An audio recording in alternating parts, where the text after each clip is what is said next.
It is indeed an honor for me to be here tonight. It's been almost 37 years to the day that I graduated from UT. I remember a lot of things about that day. I remember I had a throbbing headache from a party the night before.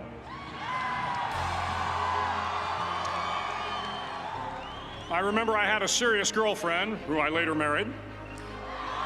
That's important to remember, by the way. And I remember I was getting commissioned in the Navy that day. But of all the things I remember, I don't have a clue who the commencement speaker was, and I certainly don't remember anything they said. So acknowledging that fact, if I can't make this commencement speech memorable, I will at least try to make it short.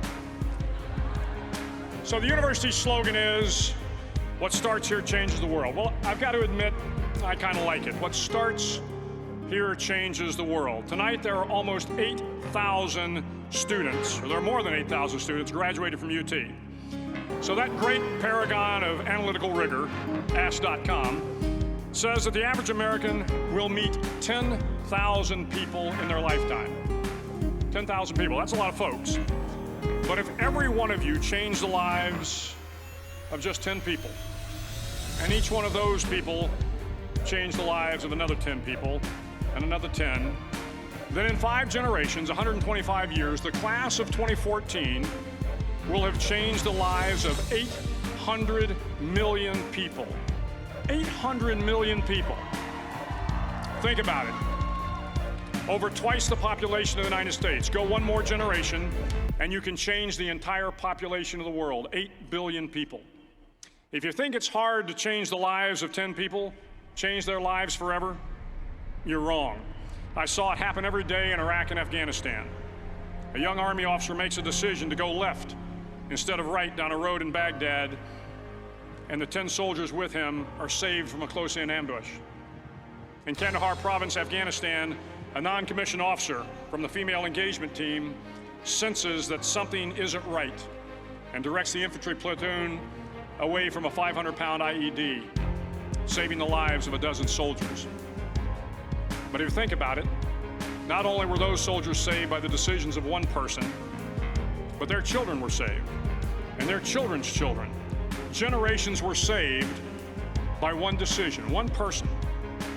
But changing the world can happen anywhere, and anyone can do it. So what starts here can indeed change the world. But the question is, what will the world look like after you change it?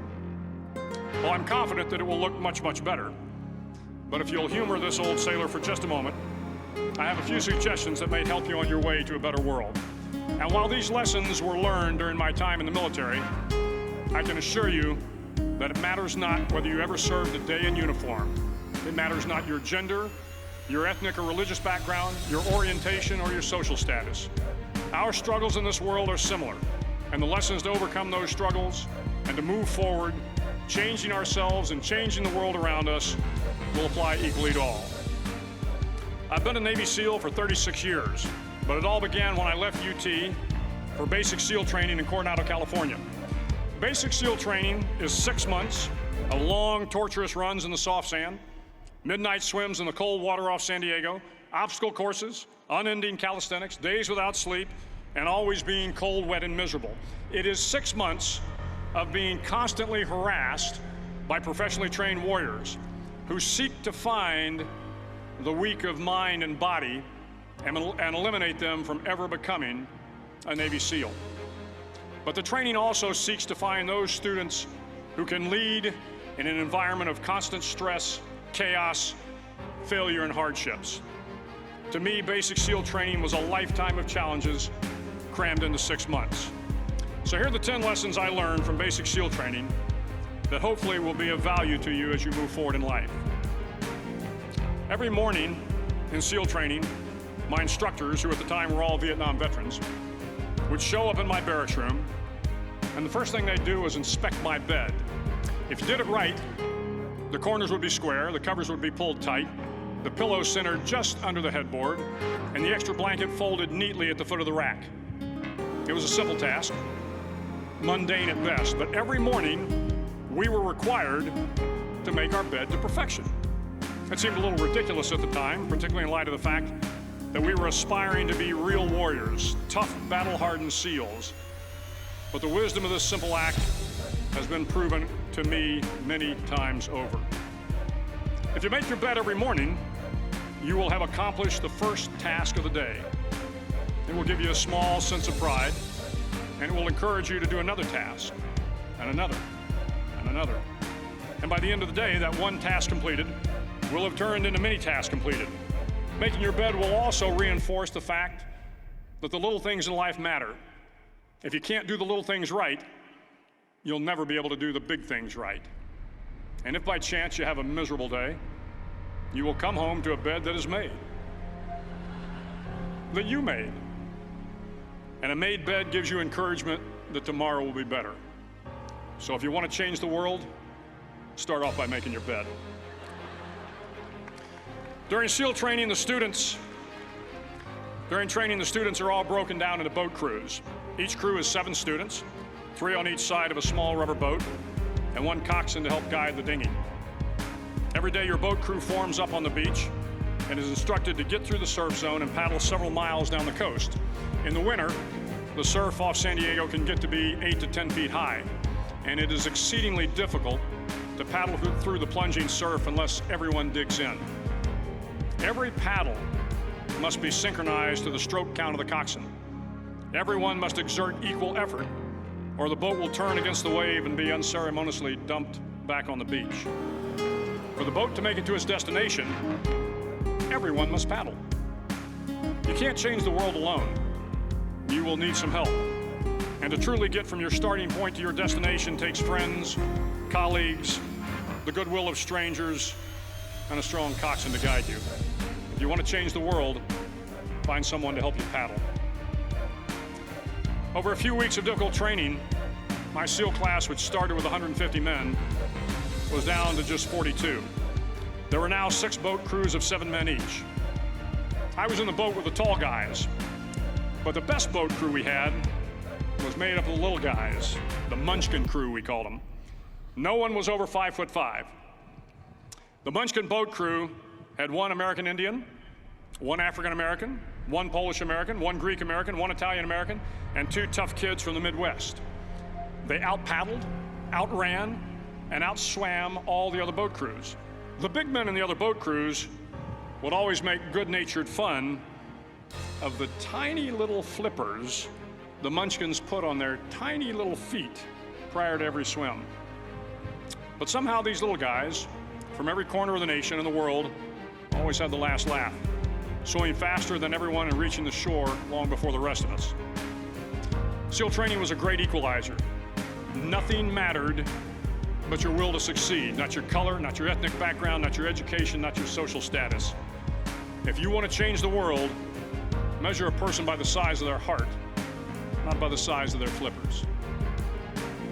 Several times a week, the instructors would line up the class and do a uniform inspection. It was exceptionally thorough. Your hat had to be perfectly starched, your uniform immaculately pressed, your belt buckle shiny and void of any smudges.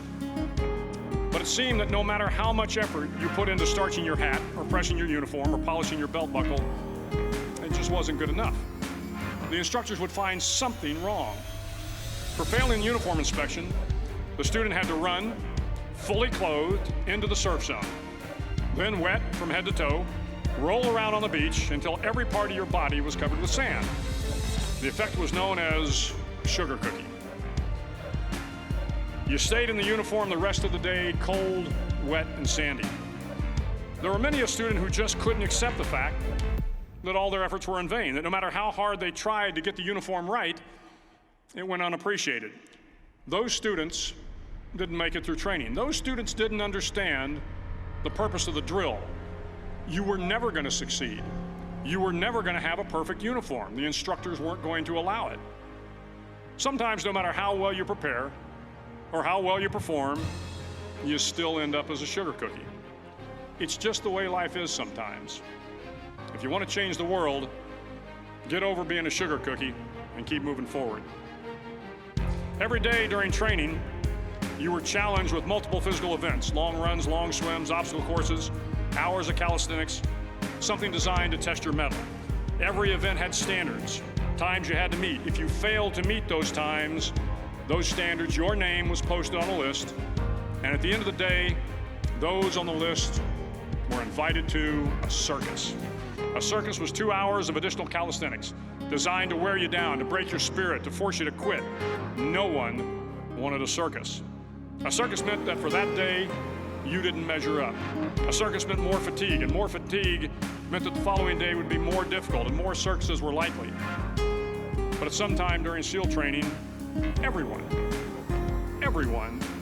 made the circus list. But an interesting thing happened to those who were constantly on the list. Over time, those students who did 2 hours of extra calisthenics got stronger and stronger. The pain of the circuses built inner strength and physical resiliency. Life is filled with circuses. You will fail. You will likely fail often. It will be painful. It will be discouraging. At times, it will test you to your very core. But if you want to change the world, don't be afraid of the circuses. At least twice a week, the trainees were required to run the obstacle course. The obstacle course contained 25 obstacles, including a 10-foot wall, a 30-foot cargo net, a barbed wire crawl, to name a few. But the most challenging obstacle was the slide for life. It had a 3-level, 30-foot tower at one end and a 1-level tower at the other. In between was a 200-foot long rope. You had to climb the 3-tiered tower, and once at the top, you grabbed the rope, swung underneath the rope, and pulled yourself hand over hand until you got to the other end. The record for the obstacle course had stood for years when my class began in 1977. The record seemed unbeatable until one day a student decided to go down the slide for life head first. Instead of swinging his body underneath the rope and inching his way down, he bravely mounted the top of the rope and thrust himself forward. It was a dangerous move, seemingly foolish and fraught with risk. Failure could mean injury and being dropped from the course. Without hesitation, the student slid down the rope perilously fast. Instead of several minutes, it only took him half that time. And by the end of the course, he had broken the record. If you want to change the world, sometimes you have to slide down the obstacles head first. During the land warfare phase of training, the students are flown out to San Clemente Island, which lies off the coast of San Diego. The waters off San Clemente are a breeding ground for the great white sharks. To pass SEAL training, there are a series of long swims that must be completed. One is the night swim. Before the swim, the instructors joyfully brief the students on all the species of sharks that inhabit the waters off San Clemente. They assure you, however, that no student has ever been eaten by a shark, at least not that they can remember. But you are also taught that if a shark begins to circle your position, stand your ground. Do not swim away. Do not act afraid. And if the shark, hungry for a midnight snack, darts towards you, then summons up all your strength and punch him in the snout, and he will turn and swim away. There are a lot of sharks in the world. If you hope to complete the swim, you will have to deal with them. So if you want to change the world, don't back down from the sharks. As Navy SEALs, one of our jobs is to conduct underwater attacks against enemy shipping. We practice this technique extensively during training. The ship attack mission is where a pair of SEAL divers is dropped off outside an enemy harbor and then swims well over 2 miles underwater, using nothing but a depth gauge and a compass to get to the target. During the entire swim, even well below the surface, there is some light that comes through. It is comforting to know that there is open water above you. But as you approach the ship, which is tied to a pier, the light begins to fade. The steel structure of the ship blocks the moonlight. It blocks the surrounding street lamps. It blocks all ambient light. To be successful in your mission, you have to swim under the ship and find the keel, the center line, and the deepest part of the ship. This is your objective. But the keel is also the darkest part of the ship, where you cannot see your hand in front of your face, where the noise from the ship's machinery is deafening, and where it gets to be easily disoriented, and you can fail. Every SEAL knows that under the keel at that darkest moment of the mission is a time when you need to be calm, when you must be calm, when you must be composed, when all your tactical skills, your physical power, and your inner strength must be brought to bear. If you want to change the world, you must be your very best in the darkest moments. The 9th week of training is referred to as Hell Week.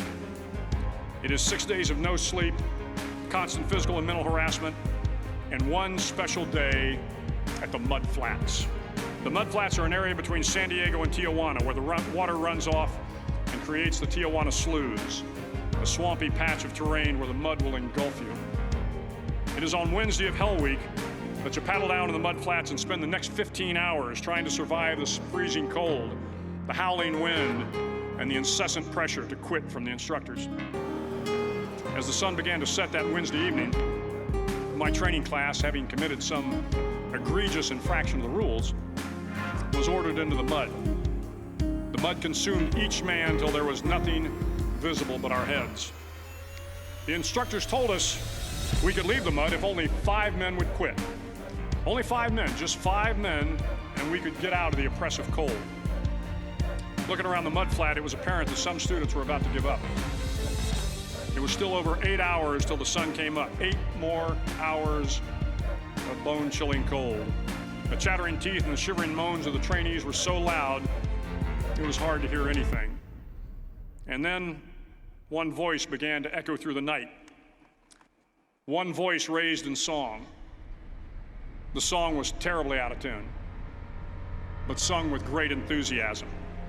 One voice became 2, and 2 became 3, and before long, everyone in the class was singing. The instructors threatened us with more time in the mud if we kept up the singing, but the singing persisted. And somehow the mud seemed a little warmer, and the wind a little tamer, and the dawn not so far away. If I have learned anything in my time traveling the world, it is the power of hope. The power of one person, a Washington, a Lincoln, King, Mandela, and even a young girl from Pakistan, Malala. One person can change the world by giving people hope. So if you want to change the world, start singing when you're up to your neck in mud. Finally, in SEAL training, there's a bell. A brass bell that hangs in the center of the compound for all the students to see. All you have to do to quit, is ring the bell. Ring the bell, and you no longer have to wake up at 5 o'clock. Ring the bell, and you no longer have to be in the freezing cold swims. Ring the bell, and you no longer have to do the runs, the obstacle course, the PT, and you no longer have to endure the hardships of training. All you have to do is ring the bell to get out. If you want to change the world, don't ever, ever ring the bell. For the class of 2014, you are moments away from graduating, moments away from beginning your journey through life, moments away from starting to change the world for the better. It will not be easy, but you are the class of 2014, the class that can affect the lives of 800 million people in the next century. Start each day with a task completed. Find someone to help you through life. Respect everyone. Know that life is not fair and that you will fail often.